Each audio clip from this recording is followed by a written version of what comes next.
Takam leaning in and not throwing much, misses with that right cross. Oh, that right hand! Buckle Takam, the glove touched the canvas, and he goes down for the third time in his career. And the eye is on that side of the hook. He might have not seen that hook coming.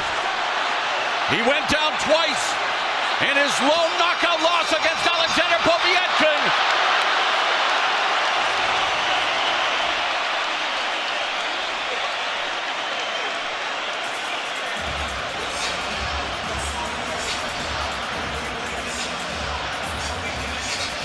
We'll look back and see where Takam got in trouble at the beginning of this round. The nice right uppercut, which had followed the left hook by Anthony Joshua. Takam leaning in, and that was where the cut happened from that hook or the right uppercut.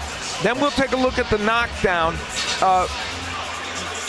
The jab, an effective weapon for him. And you see the fact that that left hook is short and compact. That's where Anthony Joshua has made a lot of progress. And that's a catch and shoot right there. You'll see Joshua catch the hook here and then shoot right back with his own hook. And that replay brought to you by Halloween 2017. Yeah. And also even that uppercut we were talking about, see that beautiful counter by Joshua. That's all from positioning. If you lose your positioning as you're slipping punches, you lose your ability to counter. Joshua, most of the time, almost all the time, has great positioning, so he keeps himself balanced enough to be able to shoot that counter.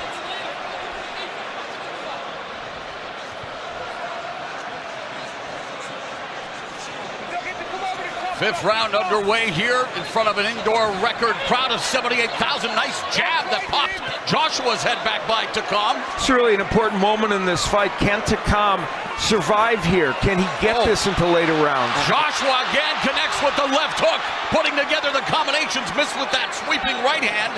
I think Takam is trying to come forward a little bit, trying to fight a little bit more than he was earlier. Trying to survive and trying to protect that right eye. No, he's not actually. He was coming out fighting. He's trying to protect that right eye, Paulie, with the right glove. Here's the thing. He was moving around the ring earlier in the rounds. Now he's come out because he realizes he's on a shortened time frame. Timeout called. That sand is running out of the hourglass. I think he came out this round trying to be a little bit more aggressive, knowing he doesn't have a lot of time.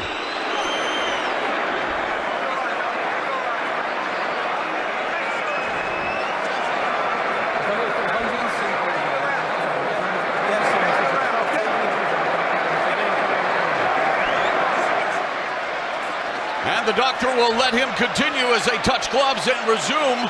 They did a decent job in the corner there to stop that blood flow. We'll see how it gets all around there. Nice jab by Joshua. Stiff jab, popping Takam's head back, and Takam just leading with his head out. Yeah, he's coming in, and Joshua has been very, very precise with his punches. He's not throwing wide punches, he's throwing compact punches, and against a smaller fighter like this, you have to do that. Joshua just missing with the right uppercut and left hook. And the desperate Takam just lunging at Joshua, trying to land that right hand. Takam needs an overhand right or a left hook, something to land to take the pressure off a little bit with Anthony Joshua. Another jab as Takam walking through it and just continues to paw at that right eye. Under a minute left in the fifth. He's more active with power shots, Takam. I don't know how effective they are, but he's trying to throw them, trying to make one last stand. I don't think he's got a lot of time left in this fight. Left hook upstairs by Joshua, just measuring Takam. Lands the right, that one misses, connects with the left hook. But as Takam holds his ground more, he's there as a target more for Joshua's onslaught.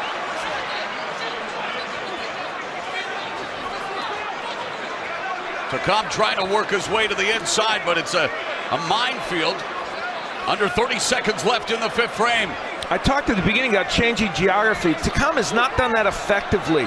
You know, he's either been in punching range or outside, not on the inside where he could at least do some work and smother some of those punches. Joshua smiling, enjoying his handiwork. Just misses good. Head movement by Takam, missing the right and left from Joshua, coming back with his best combination.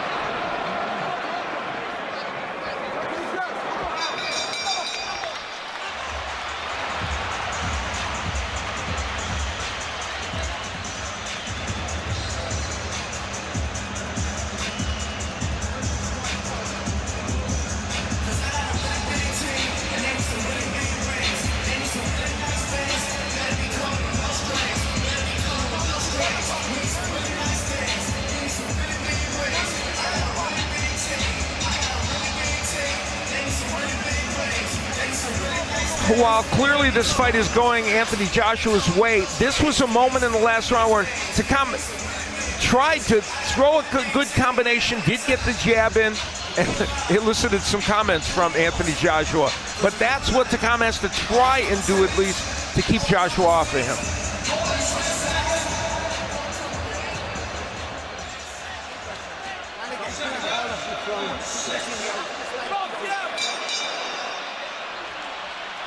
This is the 6th round, scheduled for 12. Anthony Joshua's 4th title defense. He steamrolled Charles Martin in April of 2016 to become a heavyweight titleist.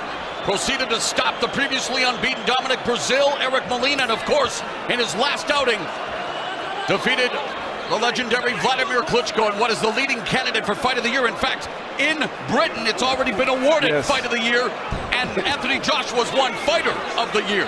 And Rob McCracken got Trainer of the Year. Clean sweep. Yeah, exactly. I guess it was in the bag. Yeah. I mean, they still have Hey Bellew 2 coming up. They didn't even give that a chance. But Bellew Hey 2. Yeah. Being that Tony won the first fight. Joshua working the jab early here in round 6. None other than the Easton Assassin, legendary heavyweight champion Larry Holmes, who was known for his jab, Al, talking about Anthony Joshua, saying he would like to see him use the jab upwards of 30, 40 times around. Yeah, and you know, Anthony Joshua has an excellent jab, and I thought Larry Holmes' comment was apt. Whether he'd use it that much, you know, the prototype of big British heavyweights who are fantastic, Lennox Lewis, used that jab very effectively. Lennox Lewis, the last great British heavyweight. And in fact, he defeated Frank Bruno here in Cardiff. Of course, a big shout out to Frank Bruno for his mental health advocacy. Wish him well in fighting the good fight as Anthony Joshua looking to do the same here in round 6 against challenger Carlos Takam. That's where Joshua can be most effective on the inside against a short guy like Takam. Is those catch and shoots that he often uses. It's hard to find openings on the inside when your arms are so long against a short guy, but those catch and shoots will do it. And Joshua clubbing away on Takam upstairs. That right hand blocked. This fight reminds me, many years ago, I did the fight between George Foreman and Dwight Muhammad Qawi, and ironically, Takam's dad was a Foreman fan. Very similar in terms of the dynamics of the two men, and George Foreman ultimately wore Qawi down. That's kind of what Joshua is doing here. Takam using a modified shoulder roller, attempting to anyway. Ate a left hook from Joshua. Another good example, George. That's even the difference in physical size, right? Yeah. And the style of Takam staying low.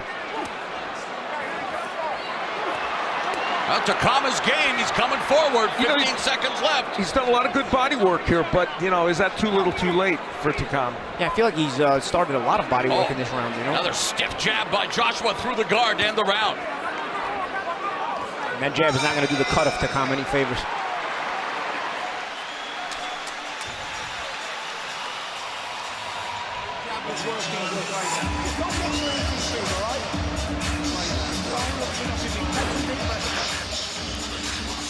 We see the uppercut again from Anthony Joshua.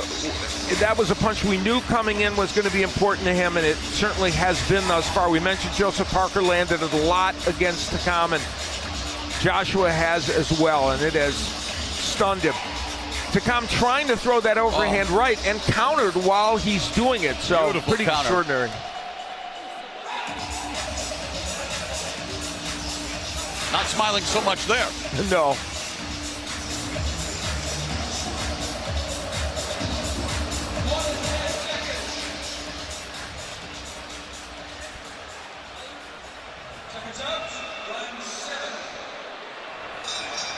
Round 7. The heavyweight champ Anthony Joshua hoping to irrigate this contest with sheer force, but he's shown composure. He's been methodical. He's been measured, Paulie. Yeah, he has. You know, he's taking his time against a guy like Takam, and he's opened things up. He scored the knockdown. He got that cut on the sharp counter. He opened up a big cut on Takam. You know, and now I think Takam still hasn't totally lost faith in the ability to try or win, but Joshua's starting to find the target more and more. And you see he's using the jab a lot more, like Al said last round in that Larry Holmes reference. Hard to believe Joshua only has fought up to this fight 55 rounds as a professional, and all that led him to this amazing stage. Oh, there's a right hand by Takam, and that has been his best weapon, if you want to call it that, thus far in this fight. And now in your keys, you talked about him landing that right. Yeah, he's finding a home for it a little bit here, and would hope that, you know, this might be the start of something for him.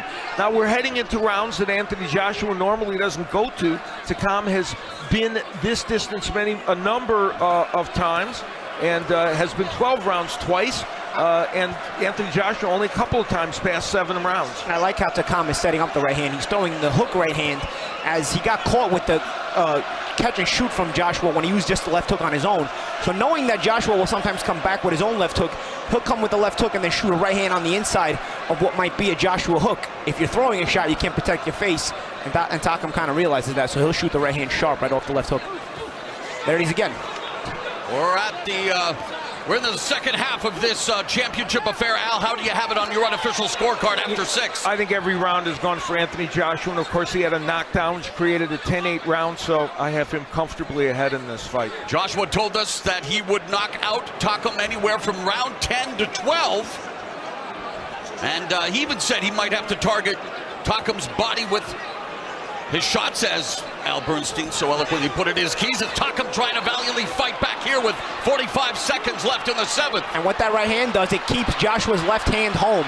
If Takam keeps throwing right hands, Joshua can't come with his own left hook. And even with a compromised right eye, Takam proving to be durable as advertised. He really is, and you know, he's done some things offensively in this round. Not enough probably to win it, but enough to keep him in the fight.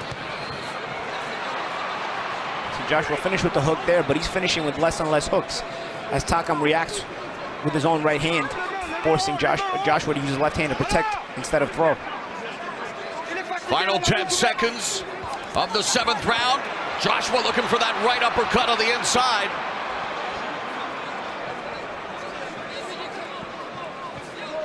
And that uppercut's a big weapon because Takam constantly dips low when you get dangerous with it.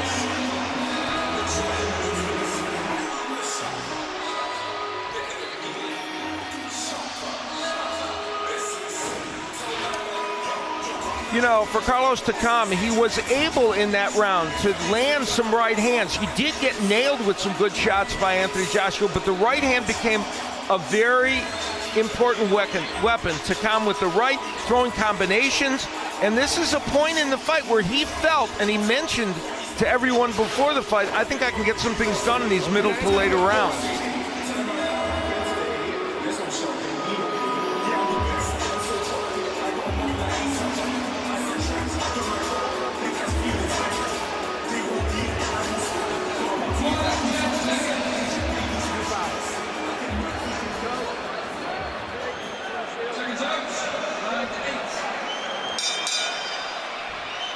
The bell in round number 8, an indoor record crowd of 78,000 here at Principality Stadium in Cardiff, Wales, watching their favorite son, Anthony Joshua, make the 4th defense of his heavyweight title. And Carlos Takam, the challenger, on less than 2 weeks' notice here in round 8, has been down once in the fight and has, well, had to worry about that cut over his right eye. And his cut man has done a great job of keeping him in the fight.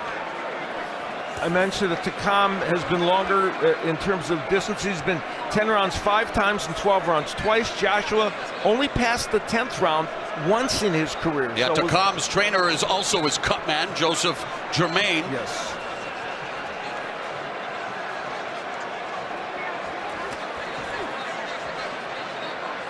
I like how Takam's punching off that rhythm, though. At least, you know, he's keeping Joshua thinking with that rhythm. Joshua can't just get reckless and throw anything. And Takam will shoot a jab here and there, and that's what he needs to do to kind of